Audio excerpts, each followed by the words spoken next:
I typically start this lunch. We have a midday dinner.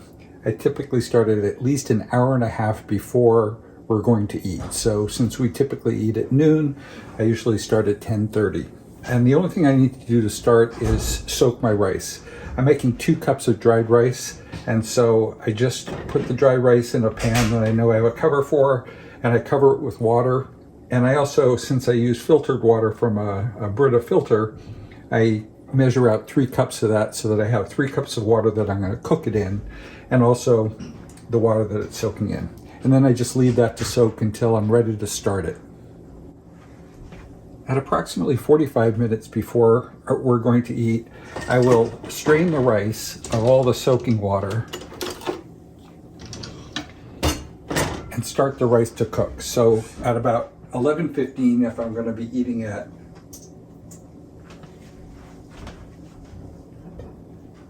noon,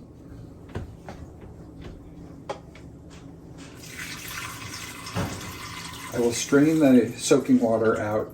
It strains out a lot of the starchiness from the rice, but it also creates a texture of the cooked rice when you soak it that's different than any other way I've ever seen.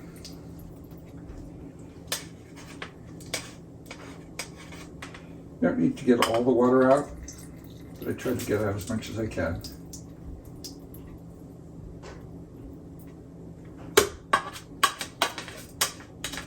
Now I've talked a little bit about how I make rice.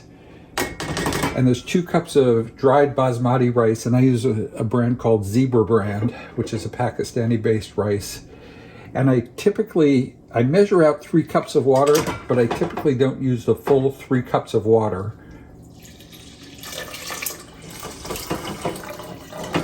This is one of those things where I kind of play it by ear. And typically, can you see? Typically, I have about maybe a 1/4 of an inch cover of water on top of that rice. That's about a quarter of an inch of cover on that rice. And so you can see here that I end up using an approximately 1 2/3 cup rice 2 2/3 cup rice of the total. So it's not a full 3 cups of rice that I use. I turn that on high,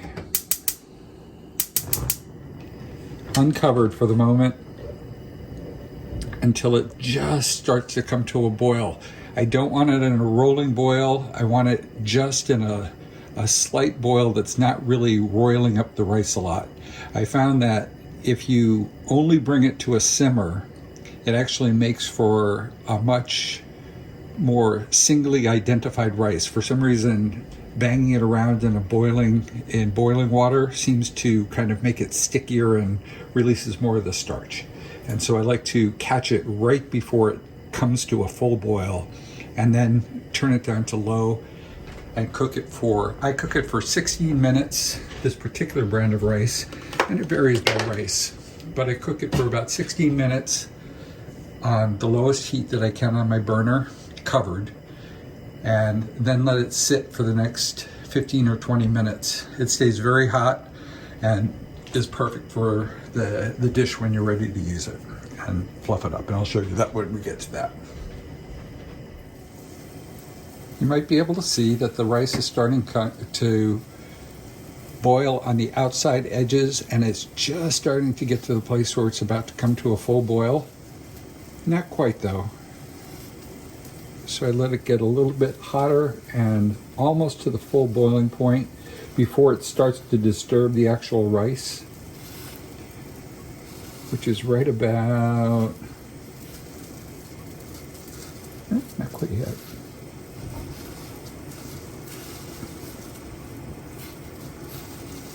Now if you can see, some of the rice is actually moving around up there, so this is where I want to turn it all the way down low and put the cover on. Actually, I'm going to turn it up slightly again, bring the heat back up and the steam up, and then bring it all the way down to the lowest possible rate. and set my timer for 16 minutes.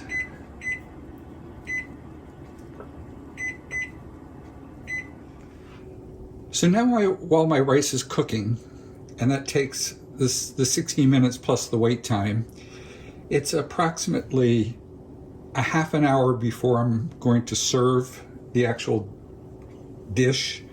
And so I put together basically 3 sets of ingredients. To begin with, we've got the 10 shrimp. And the shrimp are actually the standard frozen size I get from Costco, and I get a large bag of 16 to 20 shrimp per pound. And they're I've defrosted them and peeled most of them. These come already pre-deveined, and it just requires that I take off the last of the shell. And I like to leave on as much of the tail as I possibly can. So you'll see I take a little bit of care when I'm pulling off that last part of the tail by cracking it down to the full bottom and then pull slightly on the tail ends. And I've already shelled all but 4 of these shrimps, so I can show you the last 4. And this is the last one.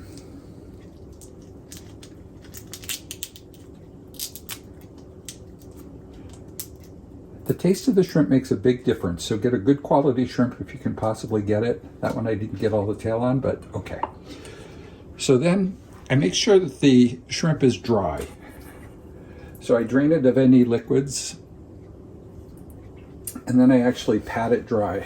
You don't want to actually steam the shrimp. You want to cook it and actually pan fry the shrimp, kind of. So you don't want it steaming, and if it's a little bit, even a little bit moist, it's going to steam more than you prefer it to. And it actually carries a lot more taste when you do it that way. And then I'm going to show you the ingredients in the 3 different things that I pull out.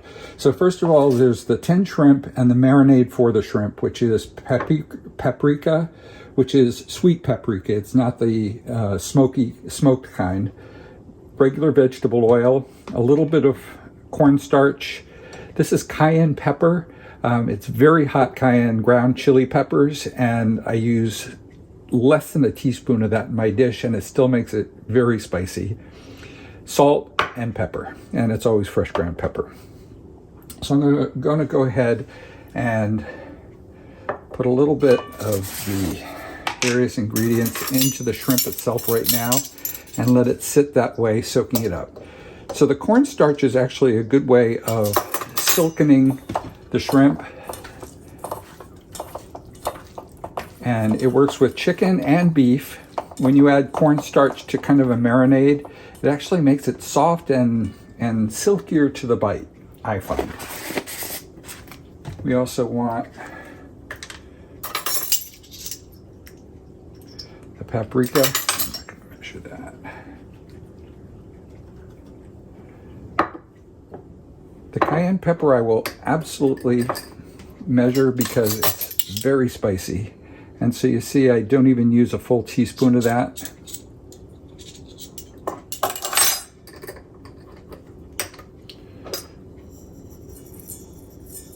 Salt, pepper,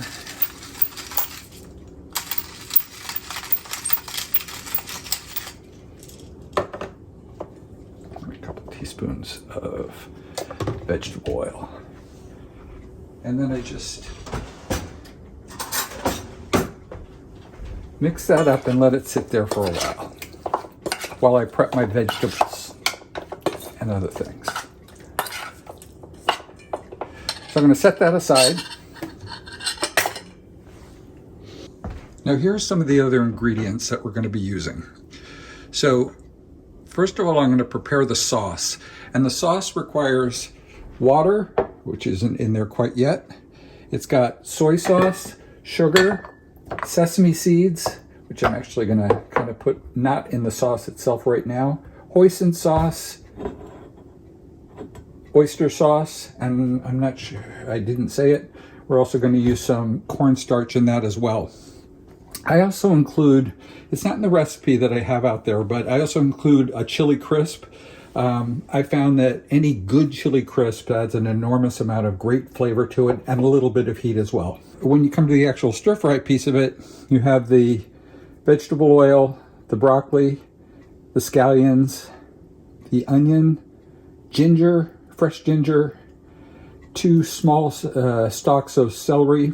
You could put carrot in there as well. I don't happen to have carrot with me today, so we're going to do without carrot. And we also include some of the dried hot chili peppers in that. So I'm going to go ahead first and start pulling together the sauce that we're going to use. And that's used at the end, but I want to have it ready. So I'll start doing that. And in that is 1 cup of water. And this does not have to be overly exact. In fact, I use a little bit more water.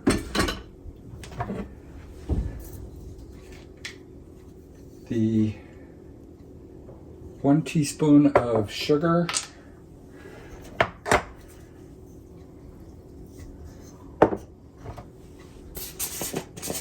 One and a half tablespoons of cornstarch.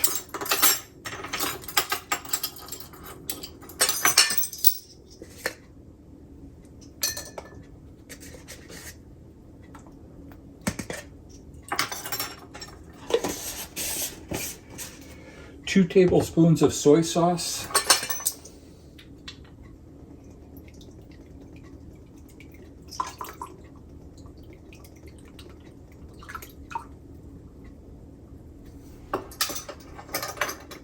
And before I add the remainder of those ingredients, I'm going to stir that up some. And that's because the cornstarch doesn't mix very well with the oyster sauce and the hoisin sauce. So I put those in last.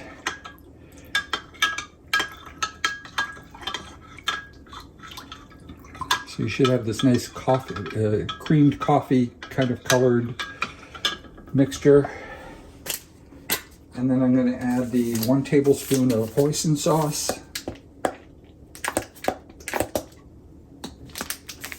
Important one. I'm going to add the 1 tablespoon of oyster sauce.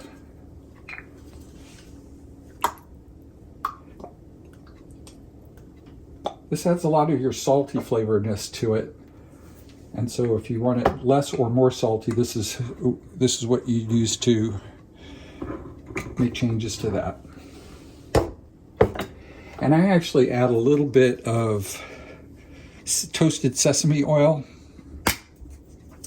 and I want to make sure that that only goes in at the finish. I actually add in a drizzle of that at the finish as well. Eventually there will be sesame seeds at the end when the sauce goes in as well, but we're going to hold those off to the side. We're not going to put those in with the sauce. Okay, and now that's all set. We're going to set that aside, put away all this, and start to work on the vegetable part of it. So the rice has actually had 16 minutes on, so I'll be turning that off completely and just leaving that covered, completely unsettled, not touching. Everything's done with that. The only thing we'll be doing with it from here on in is fluffing up the rice a little bit before we serve. But until then, you don't open it up. You just let it continue to steam and keep the heat in. Very important. One of the things that I was doing, and the reason it didn't take quite as long for the rice to cook as you might have expected based on the time on the video, is because I was preparing the garlic. I was skinning the garlic, which is honestly one of the most time-consuming parts of this particular recipe. The next part, we're going to get the vegetables prepared.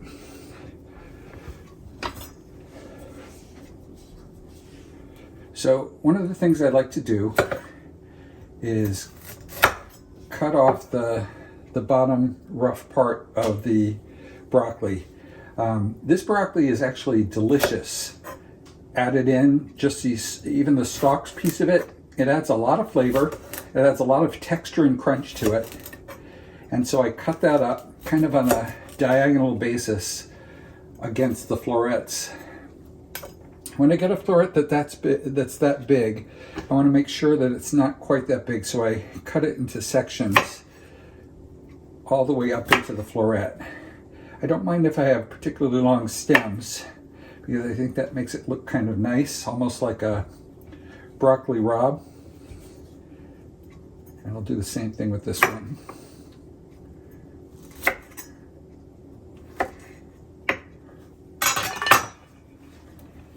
I do want to cut up the stalk pieces a little bit more than I have. So, and I basically just keep that over in a side bowl. Take off some of the, actually this piece is a little bit too coarse, so I'm not going to use it. But I want these in smaller bite-sized pieces as well. And my vegetables ready to be stir-fried.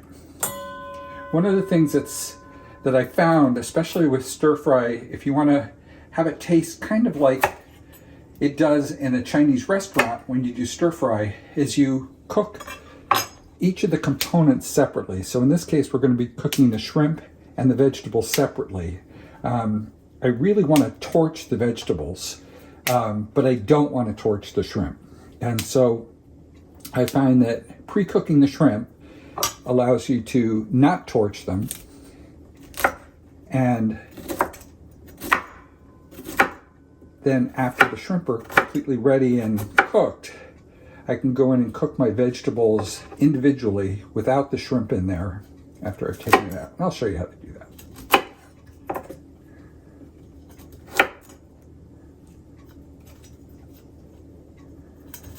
Okay.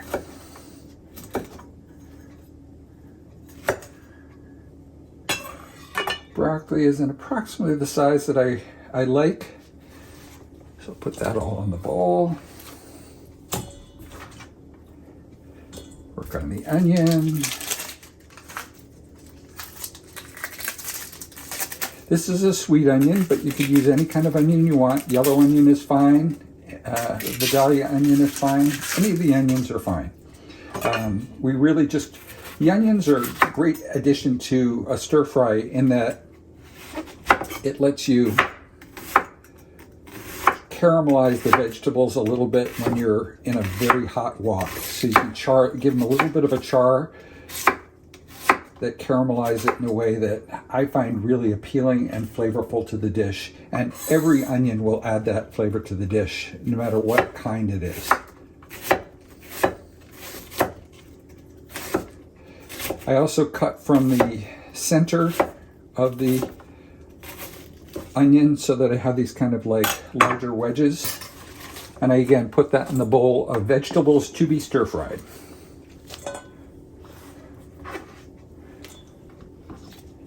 And we'll do the celery. It's a little dirty, so let's wash it off a little bit. Just gonna cut off the dirty parts. The way I find easiest to cut celery, and I want this relatively well diced, is just cut down the stalk from towards the top towards the bottom.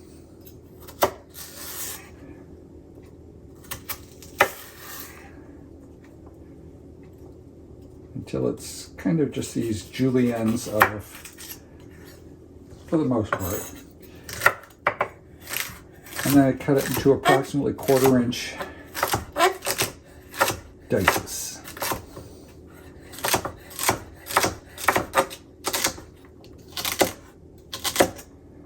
Celery is not a necessary component to this dish. I think it adds a different layer of flavor and I like it, but it's not necessary completely. So, and that also goes into the bowl of vegetables to be stir fried. The last thing going into the bowl of vegetables to be stir fried is the white part of the onions, the white kind of the bowl part. We're going to save the greens for garnish later. These days I found that it's important to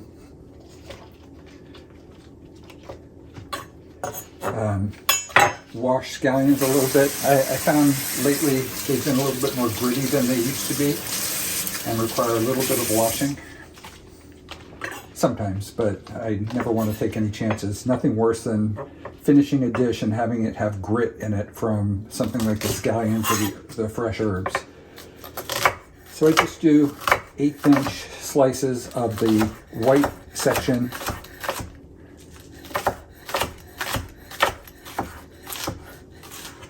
and a little bit of the pale green section and put that, and that's the last thing that's going to go into the vegetables to be stir fried.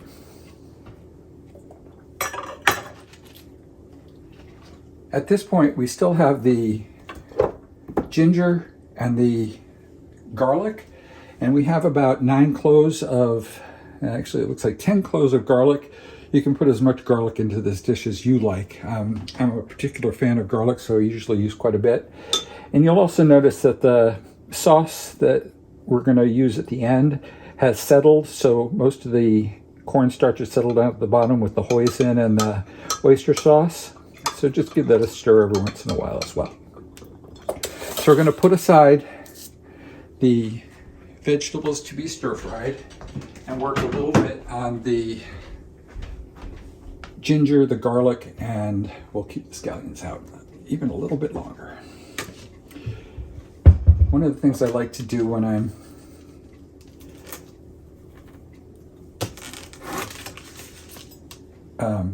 doing my ginger and garlic mash is put it on a plate. It actually is a aroma that's very difficult to, I think, get out of a wooden cutting board. And just snip off the little ends of my garlic. Make sure it's fully peeled.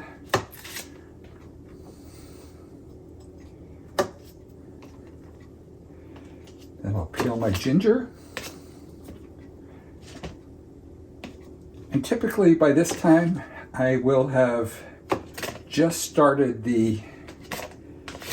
it's about 10 minutes before we're supposed to eat, and I'm a little bit behind. So I'm about 10 minutes behind at this point, mostly because I've been trying to make sure that the camera catches all this.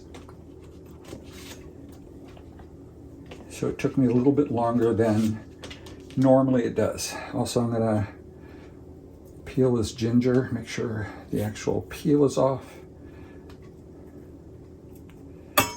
And then I'm gonna mince these up together. So I do a coarse chop of the ginger, a coarse chop of the garlic cloves, and bring them in together.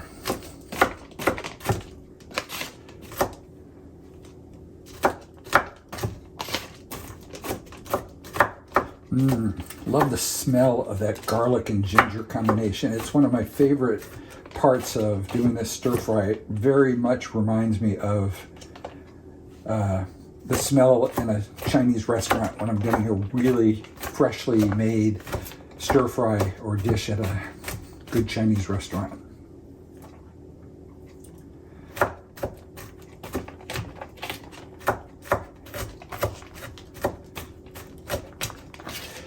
Once I've got the garlic and ginger mashed up to a nice consistency, I will put that to the side as well. Add in the pepper pods, and now we're going to cook our shrimp. So the two things that I like most having for cooking is a good wok, and this is a nice stainless steel wok. You can look in comments to see the my promotional link to the Amazon version of this wok. It's one of my very favorite woks. Thaddeus is renowned for how well he does research on the internet. I'm going to turn this wok on at medium heat and add in approximately 2 tablespoons of olive oil. and let that heat up a little bit. The other tool that I use, and I love this tool, is what I call my wok shovel. I'm not even sure what it's called, but it's made by Zule.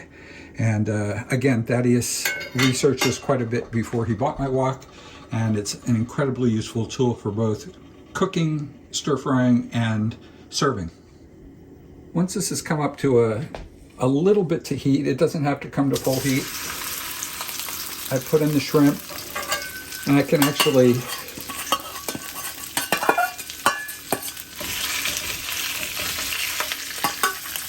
put in any of that spice infused olive oil in that as well. And I just let those sit to cook. And I'm actually going to rinse out this bowl because I'm going to put the shrimp back in it after they're cooked, or at least almost fully cooked.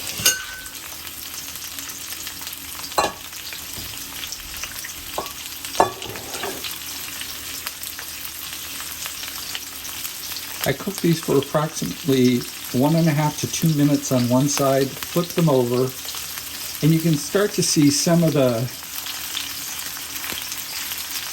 non-translucence of the shrimp show up. These you don't really need to fiddle with.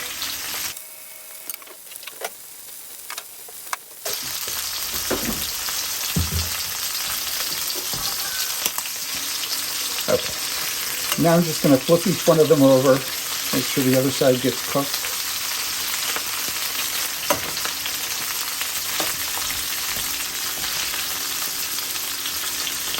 And these don't have to be fully cooked because we're going to add them back in after we've stir-fried the vegetables separately.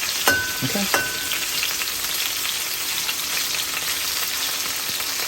But we also want to prevent overcooking them or scorching them. But I don't want to prevent scorching the vegetables. So on the second side, you do it for a little bit less time. It's usually for just about a minute. So you see the nice color the paprika gives to these shrimp, and also that hot chili pepper is kind of infused onto the outside of it. So every bite of shrimp that you get has a very spiced flavor to it, even though we're cooking it in a pretty hot olive oil, or vegetable oil. Yeah, that's about all I need to do for that. And so these shrimp aren't quite fully cooked to the center. There's some still translucent in the center, but I'm going to take those out. They'll continue to cook a little bit in the bowl over here.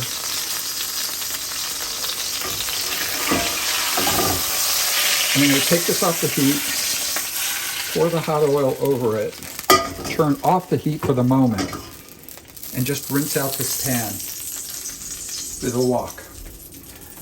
I basically just want to wipe out any dried spices in it, or remnants of the shrimp, because we're going to really start to turn things up right now. So now we're going to actually, and this is the most critical part, honestly, of other than the measurements of some of the ingredients, this is the important part of any good stir fry. I'm going to turn on high, the wok on high, leaving it with just the remnants of the oil that came with the shrimp. And I'm going to leave this on for 3 minutes. I know that sounds like a long time, but 3 minutes is a really useful timing to do that.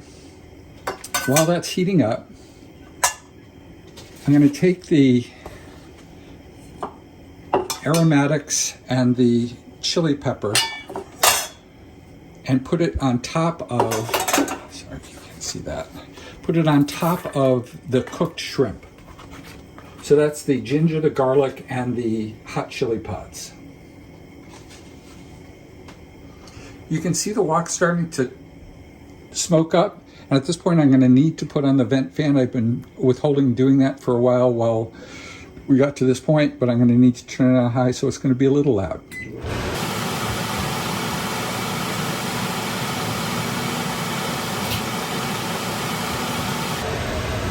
So once it's smoking hot, I add a couple teaspoons of olive oil, And I also take my stir-fry vegetables that are ready to be stir-fried and drizzle them with a little olive oil while this continues to heat up the oil and get it totally smoking hot. And then when it's all ready, I dump that in. And you should definitely hear that loud sizzle. And then using my wok shovel, I press the vegetables down to as many of them flat to the surface of the wok as I can. And then again, I drizzle a little bit of vegetable oil on top of that. This needs to sit for about 3 minutes, just completely charring. Even though it seems like it may burn in 3 minutes, it really needs to sit that.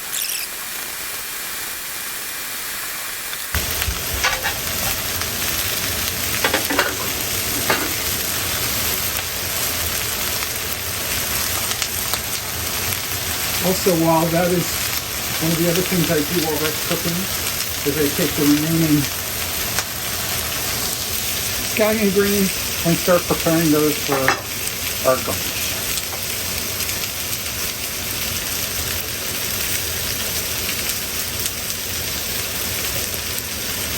I usually like small little rings of green scallion. Some people like it a little thicker or longer. I think this is good enough.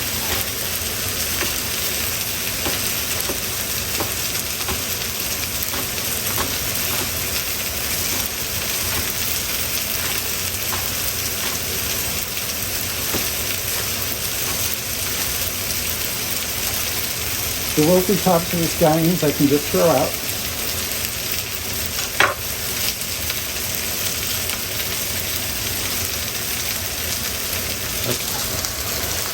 So one last thing I do in preparation for the final piece is on top of the shrimp, I put about a teaspoon of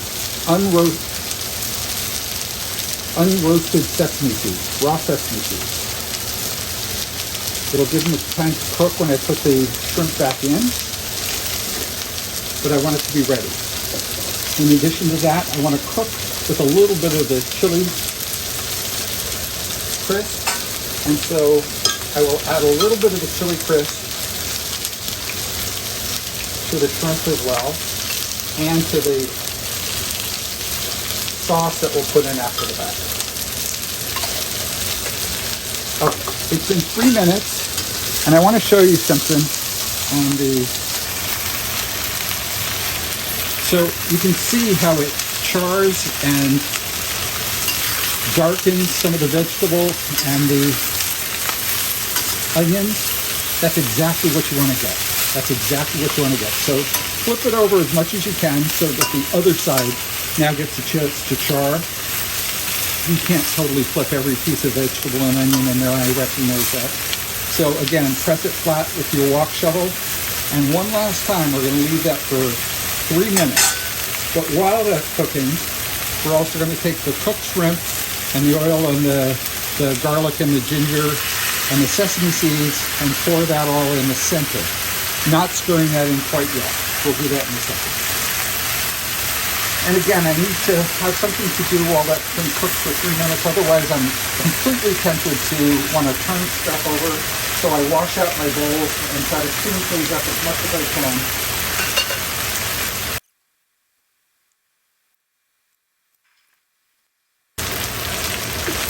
Okay.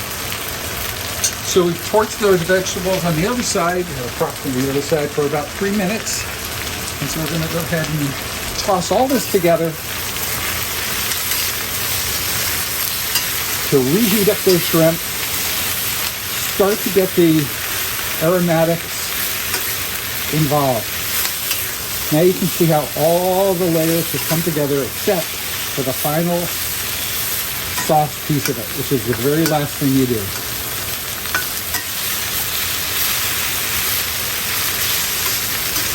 Those broccoli are still a little bit firm right now, and if you like it firm, that's great. If you don't, you can add a little bit of water to steam those. and cook it for another about 1 more minute. And while that does it, I take our final sauce with the chili crisp added to it and a little bit of roasted sesame oil.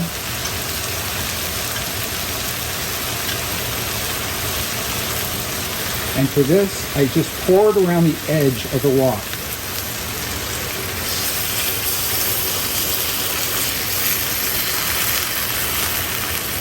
And I do this until I can kind of see the level of the sauce come up just in between the vegetables, just that much.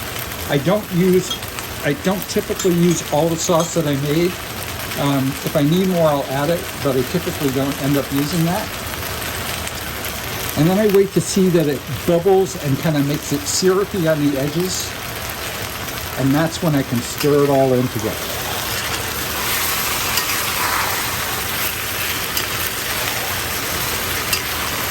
Look at how those beautiful shrimp look.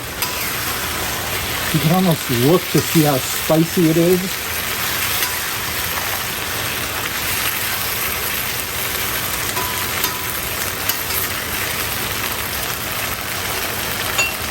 And the last thing I do is sprinkle on some of the green parts of the scallion and then turn it off. And just let the residual heat do that. And now we're ready for serving. So now we're going to open up that rice. One of the things I want to show you and how it should look is the rice actually kind of stands up. It's hard to see that in this pan, but the rice actually is pointed upwards. Each grain of rice is pointed upwards. And at this point, I just take a fork and fluff it. Very standard thing that most people do. And it's perfectly well cooked. There's no like mushy parts at the bottom. It's dry and individual grains of rice are not mushed together. It's really a perfect rice.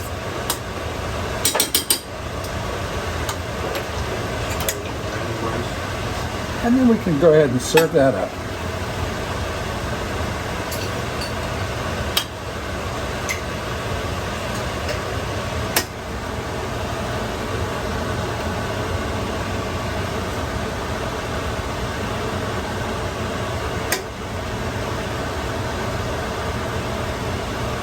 Making sure you get a good mix of vegetables and shrimp in that, because that is like a good ratio. And my portion.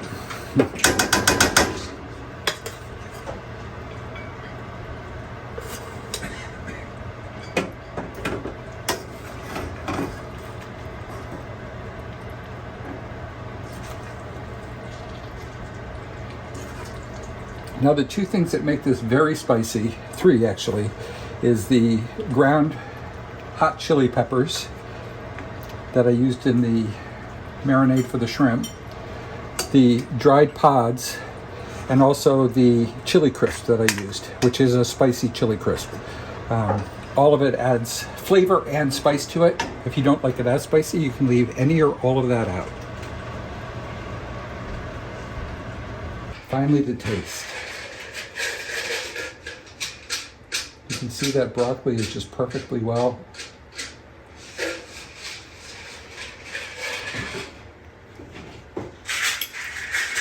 And the shrimp is just perfectly coated with just enough very spicy, flavorful garlic sauce.